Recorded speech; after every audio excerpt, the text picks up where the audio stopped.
Hi welcome back to our channel. మాకైతే తిరుపతిలో నిన్నైతే ఫుల్ వర్షాలు అనమాట. ఎక్కడికి బయటకు కూడా వెళ్ళనివ్వలేదు. నిన్నైతే నాకు దివాళీ శారీ వచ్చిందనమాట.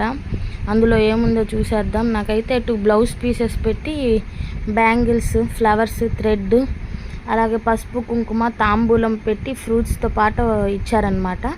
మన ఇష్టము, బ్లౌజ్ పీస్ అన్న పెట్టి ఇవ్వచ్చు శారీ అనేది, లేదంటే ఒక శారీ అన్న ఏదో ఒకటి వాళ్ళకి ఏది నచ్చితే అది శారీగా ఇస్తారనమాట. మా సైడ్ అయితే ఆడబిడ్డలకి ఇస్తారు దివాళీ అప్పుడు మా సైడ్. దాంతోపాటు ఒక స్వీట్ బాక్స్ కూడా ఇచ్చారనమాట. అందులో ఏముందో స్వీట్స్ చూసేద్దాం. ఇందులో అయితే 2 టైప్స్ ఆఫ్ స్వీట్స్, ఒక మురుకు లాంటిది వచ్చింది. నాకైతే సోన్ పాపిడి 2 టైప్స్, ఒక మురుకు బాక్స్ అనేది వచ్చింది. మీ దివాళీ శారీ ఏమొచ్చిందో కామెంట్ చేసేయండి. బాయ్.